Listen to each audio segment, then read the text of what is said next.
Hello everybody, I hope you're doing well. Today I will show you the fried liver attack, and with that I will also show you some very interesting lines to go for with the black pieces.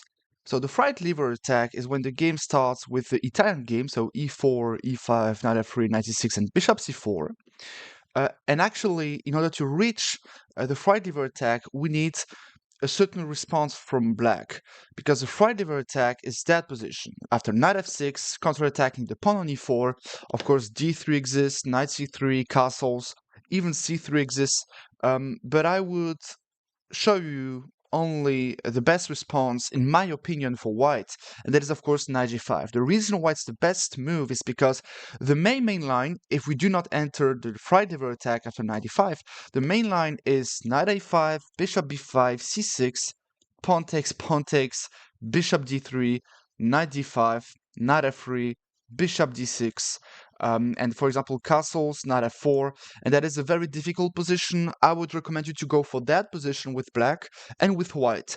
Why? Because the knight on a5 is pretty misplaced, but in return black is more likely going to take that bishop on d3 and destroy the white's pawn structure.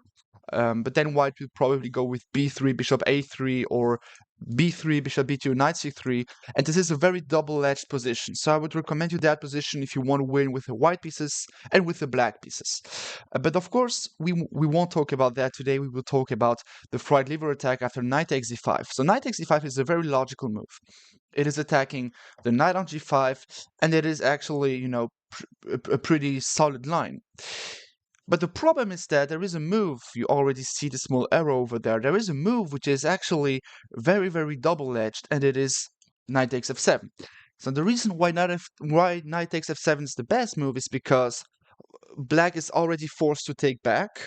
Okay, then there is one move, queen f3 check, important move because we want to force the king towards the center.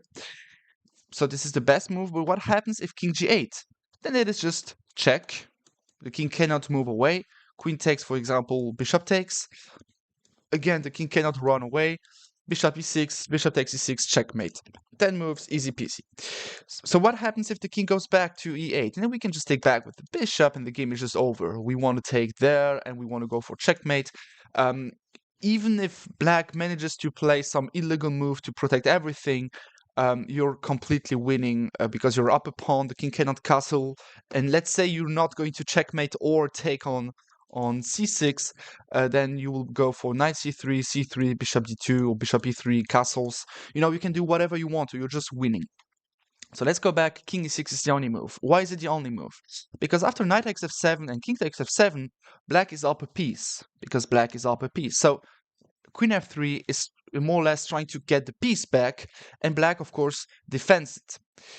So what do we have with the white pieces in return of being down a piece? What we do have is actually that we are way more dynamical than black. Why? Because the knight is pinned, the king is in the center, and it is our move. So that is actually, it is just enough. It is just enough. There is a very strong chess master that I can, of course, recommend you a lot. It is Mark Schroeder. It is actually a world expert in this opening line, and actually in every opening that is more or less very, very aggressive, like the Evans Gambit or even the Smith-Morra Gambit.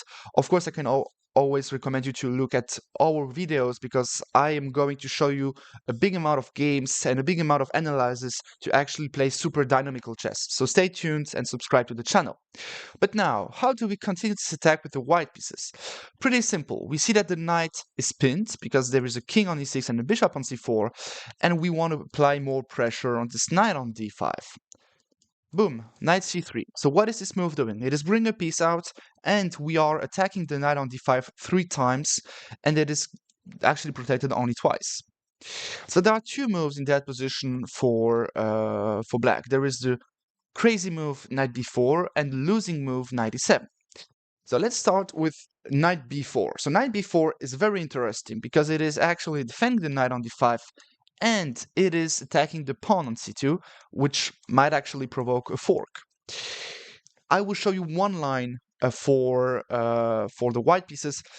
Actually, if you don't want to learn this line, it's not a problem. You can just castle, and the problem is that after, for example, d4, and pawn takes, there was just rook e1, and a lot of big problems on the king. For example, let's say rook e1, king d6, then bishop f4, and if knight takes c4, easy peasy, queen takes f4, the king has to, if you run back, there is just bishop e6, and billions of discoveries, but I prefer checkmate.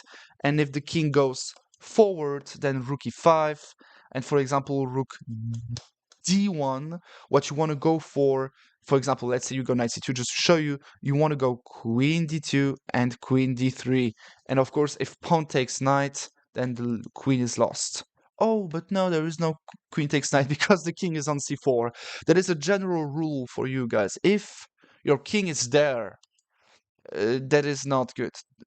Actually, when there are so many pieces left on the board, there isn't actually no king is good on c4, no matter what happens. Of course, in the king endgame, it is good, but now it is not good. So usually when there is a king like that, if there is no immediate checkmate, you have to go for moves which are stopping the king from moving, and eventually, you have to prepare some long-term threats. For example, knight c2, queen d2. If you go knight b4, there is just b3 checkmate, just to show you some lines. So, if you want to win this type of positions, you have to work on tactics a lot. If you want to improve on tactics, subscribe to the channel. Of course, you can go for that variation. The best move is probably queen f6, trying to trade off the queens. But, if you keep the queens on the board and you just put your rooks in the middle, there is no reason to worry. For example, the best move is, for example, king d7. And okay, black is probably up a piece, but it's not, it's not like an easy position to go for. Too many problems everywhere. Too many problems. If knight c3, there is already bishop takes f5 check. So the queen has to run away. Let's say on f7. You have c4. It's just that the king is weak, and you would just, you have open lines. You have two bishops. You have a queen on the board. You have the rooks, which can still attack. You have a passed pawn. And this is there, this is there, this is there, this is there, and this is there. The only active piece is the knight on d5, which has to go back to e7. Yes, that is not really, that is not impressive. That isn't really impressive. But okay, now I'm already showing you a game that's not what I want to. I want to show you how to actually use the position that you have. But of course, after knight b4, the best move is probably a3. The engine doesn't like that move, just for the general culture, but no one cares actually. Why? Because there is a king on e6. So knight c2, and the idea is to go king d1, and if you take the rook, I have knight d5, and I'm actually ready to threaten everything all the time. After a lot of analysis, humans managed to understand that the only move to survive is queen h4. The reason is that, let's say you go king d6, that is, for example, the game Shirov against Salskis, you can just go for d4 and open up the center. If pawn takes, there is bishop f4, and notice that the king is just very weak. So, for example, just to show you a very easy line to understand, rook c1. Actually, I always say that, but it's because the whole opening is very easy to understand. You have to go for attacks. You have to go for positions that are super duper open. Why? Because the king is in the middle. Of course, even if you're not checkmating immediately, it's possible that, playing on open lines will give you a lot of long-term advantages.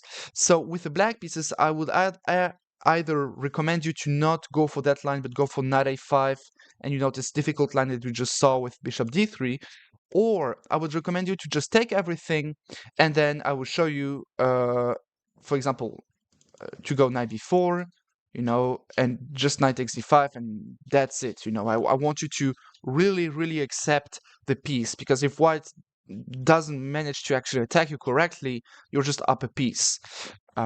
Yeah, so that is what I want to say about that.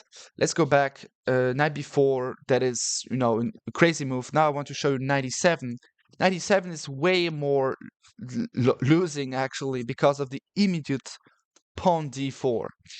Castles exists, but after c6, black is actually managing to protect the knight sufficiently enough, and that is not, that is still good. But after d4, the king can run away, and even if you go for some bishop g5 moves, you're still better. You're still way better. but it's not what I would recommend you. I would just recommend you to, to go for d4 immediately, and if pawn takes, bishop g5. Yes, you are sacrificing another piece, but actually you can long castle. C takes b2, king b1. The idea is not to count the number of pieces that you have, but to count the number of pieces that can't move. This can't move. That's not a good idea to move. It can't move. It can't move. It can't move. I mean, that is very, very bad. This is pinned. This is pinned. So actually, yes, you're down 2 pieces and a pawn. Yeah, and a pawn because you lost pawn on b2. But in return, you have 1, 2, 3, 4, 5 pieces attacking, and it's actually unstoppable. For example, c6, just rook e1, king d7, and because everything is pinned like that, you can just go for bishop d5. If knight takes, you get, at the very least, the queen, and if, for example, pawn takes, this is still pinned, so you can just go for for rook d5. If knight takes, okay, this is playable, and then you get the queen and you get everything. Actually, that's probably even worse than checkmate. Okay, this you can get the queen, but now it starts to be difficult. So that is why I would probably recommend you to just take the queen. He takes back, and then you take on d5 with check. It isn't changing so much, but since it is check, then it is just a lot better. So to make it easy, what you have to keep in mind is just some ideas. For example, the idea of playing knight c3 to attack the knight on d5, to go for an immediate d4 to open up the center, and actually bishop g5 is also another move because knight on e7 is the only piece defending on d5. So if you're pinning that piece, it's not helping black at all. And let's say c6, for example, everything is pinned, so you can just go for knight d5, cd5, and for example, long castles. That's even worse because after pawn takes, yeah, that's that's super duper losing. Actually, it doesn't matter where you go; it's just super duper losing. And to keep it very simple, if you're losing the queen and you still have checkmating attack, then it's a good line. If you have any more questions, just go down in the comment section. It was a high pleasure to actually help you.